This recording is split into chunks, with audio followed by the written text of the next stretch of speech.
Hello प्यारे बच्चों, कैसे हो आप। Today I will discuss about chapter 8 reproduction. ठीक है, तो रिप्रोडक्शन को अगर डिफाइन करेंगे तो रिप्रोडक्शन को डिफाइन करने के लिए हम क्या बोलेंगे। Reproduction is a special biological process by which new individuals, ठीक है, न्यू इंडिविजुअल्स होगा लाइक किससे, of the same species are produced by organism और प्लांट्स। ठीक है, जैसे कि आपने रोज प्लांट ग्रो किया, रोज प्लांट ग्रो किया तो ये नहीं कि उसमें मैरीगोल्ड का फ्लावर उग रहा है, नहीं ना, तो मतलब कि सेम स्पीसीज से होगा। ठीक है, या फिर आपने क्या मैंगो का ट्री उगाया और मैंगो के ट्री से आपने देखा कि उसमें एप्पल उग गया, ऐसा तो नहीं होता ना। तो क्या होगा, एप्पल, अगर एप्पल ट्री ग्रो करोगे तो आपको क्या होगा, एप्पल ही मिलेंगे। ठीक है, तो ये क्या होता है, टू टाइप्स के होते हैं, असेक्सुअल रिप्रोडक्शन और सेक्सुअल रिप्रोडक्शन। ठीक है, असेक्सुअल रिप्रोडक्शन में क्या होगा, केवल सिंगल पेरेंट से ही क्या होगा, ऑर्गेनिज्म क्या होगा, प्रोड्यूस हो जाएगा। ठीक है, लेकिन सेक्सुअल रिप्रोडक्शन में क्या हो चाहिए, मेल एंड फीमेल पेरेंट चाहिए। ठीक है, मेल एंड फीमेल सेक्स हो गए तभी उसमें क्या होगा, मतलब कि इसमें टू इंडिविजुअल्स क्या होंगे, इन्वॉल्व होना कंपलसरी होगा, किसमें, सेक्सुअल रिप्रोडक्शन में। ठीक है, असेक्सुअल रिप्रोडक्शन जो होगा, असेक्सुअल रिप्रोडक्शन में क्या होगा, माइटोटिक डिवीजन होगा। ठीक है, माइटोटिक डिवीजन का मतलब न्यूक्लियस जो होता है वो डिवाइड होता है टू या फिर मोर इक्वल पार्ट्स में। ठीक है, तो फॉर्म टू और more new individuals of the same kind. It is of several types. Several types कौन कौन से होते हैं ये देखेंगे हम, जैसे कि क्या, फिशन, बडिंग, रीजेनरेशन, फ्रेगमेंटेशन और वेजिटेटिव प्रोपेगेशन। ठीक है, तो फिशन, फिशन में भी टू टाइप्स होते हैं, binary fission and multiple fission. ये सेल डिवीजन के कारण होता है। बाइनरी फिशन क्या आपने पहले भी पढ़ा होगा, अमीबा में होता है। ठीक है, देखो देखो इसमें क्या होगा, ये अमीबा का तो आपको पता ही है कि शेप क्या होती है, कुछ भी हो सकती है। ठीक है, चेंज करता रहता है। इसमें क्या होगा, पहले ये न्यूक्लियस डिवाइड होगा, न्यूक्लियस डिवाइड होते होते क्या होगा, टू डॉटर सेल में डिवाइड होंगे। टू डॉटर सेल में डिवाइड होने के बाद ये आगे फिर ये क्या होगा, फिर ये टू बनाएगा, फिर ये टू बनाएगा, फिर उसके आगे टू बनते चले जाएंगे। तो ये क्या है, बाइनरी फिशन इन अमीबा। ठीक है, अब बाइनरी फिशन जो होता है वो बैक्टीरिया में भी होता है, प्रोटोजोआ में भी होता है, अमीबा में भी होता है और लेशमेनिया में भी होता है। ठीक है, लेशमेनिया, लेशमेनिया से क्या होता है, डिजीज़ होती है एक विसरल लेशमेनियासिस। ठीक है, इसको काला अजहर भी कहते हैं। आपने 9th क्लास में चैप्टर पढ़ा है ना, तो उसमें भी ये आया है ना। अब मल्टीपल फिशन, मल्टीपल फिशन में देखो क्या होता है, it is the process when a parent cell divides into many daughter cells. ठीक है, बाइनरी, बाई मतलब तो क्या हो गया, टू हो गया, वो टू पार्ट में डिवाइड हो गए। मल्टीपल मतलब, मल्टी मतलब बहुत सारे, तो मैनी डॉटर सेल्स हो गया। ठीक है, इसका एग्जाम्पल है प्लाज्मोडियम। ठीक, उसके बाद आ जाओ बडिंग। बडिंग जैसे हाइड्रा में भी होता है, ईस्ट में होता है। इसमें क्या होता है कि एक बल्ज प्रोड्यूस हो जाती है बॉडी में।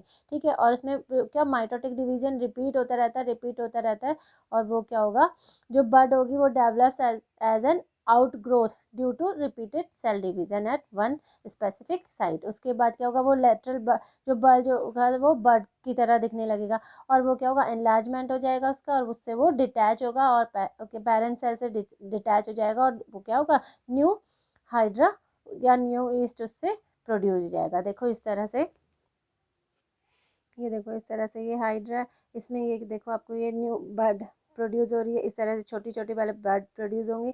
ठीक है, अब ये जो बर्ड होगी वो एनलार्जमेंट होगा, जैसे ये बड़ी होंगी ये क्या हो जाएंगी, पेरेंट सेल से डिटैच हो जाएंगी, अलग हो जाएंगी, और वो न्यू एक हाइड्रा या न्यू ऑर्गेनिज्म प्रोड्यूस हो जाएगा। इसी तरह से ईस्ट में भी होता है। ठीक है, अब है नेक्स्ट है स्पोर फॉर्मेशन। स्पोर फॉर्मेशन जो होता है वो राइजोपस, म्यूकर, पेनिसिलिन इसमें इनमें होता है, और ये जो तीनों ही जो हैं वो क्या, मेडिसिनल पर्पस के लिए यूज़ होते हैं। ठीक है, अब स्पोर फॉर्मेशन जो होता है वो नॉन फ्लावरिंग प्लांट्स में होता है। नॉन फ्लावरिंग प्लांट्स मतलब कि जिसमें क्या होंगे, सीड प्रोड्यूस नहीं होते, है ना, ये हमने 9th क्लास में चैप्टर था उसमें पढ़ा था।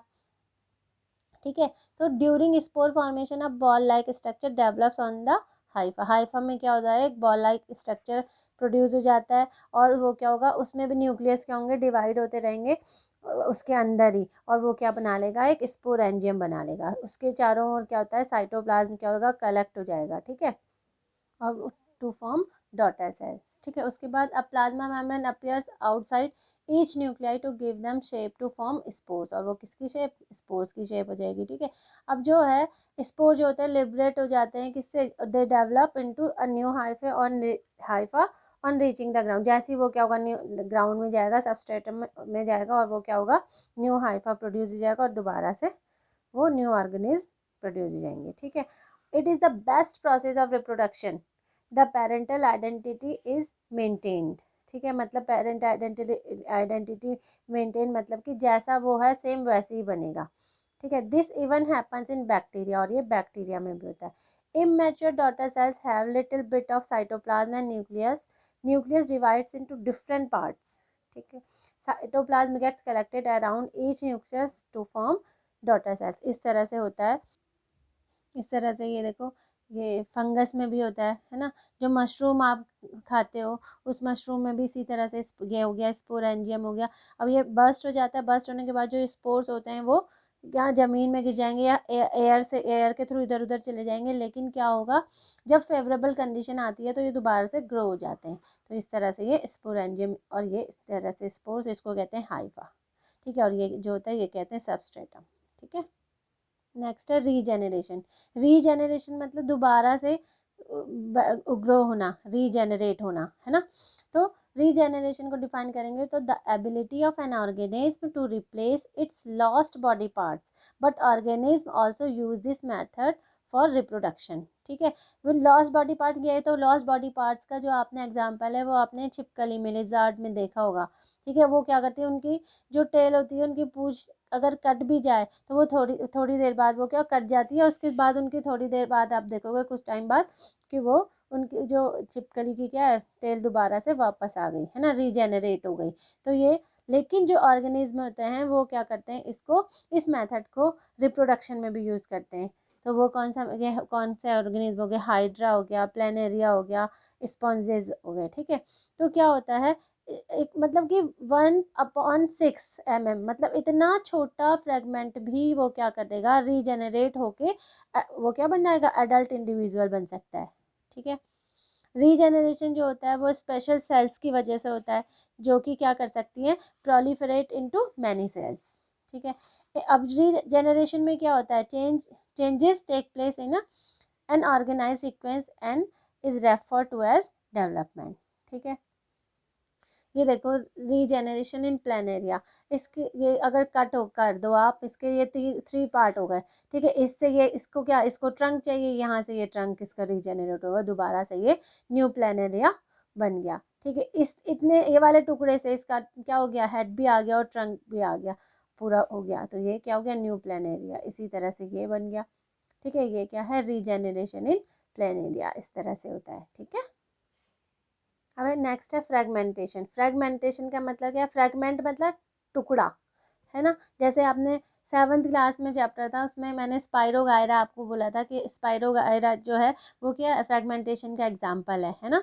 तो फ्रेगमेंटेशन क्या होता है, it is the process by which an adult organism breaks down into small fragment, and these fragments have the ability to grow as new individuals, and these fragments can further proliferate का मतलब होता है grow, ठीक है, there sales. तो spirogyra जो होता है इसका एग्जाम्पल होता है ये, और क्या होगा, it breaks up into small parts when matured and these fragments grow into adults, ठीक है। और भी इसके एग्जाम्पल्स होते हैं, स्पॉन्जेस हो गए, फ्लैट वॉर्म्स, ठीक है, एक्सेट्रा। बाकी हम नेक्स्ट वीडियो में पढ़ेंगे, ठीक है।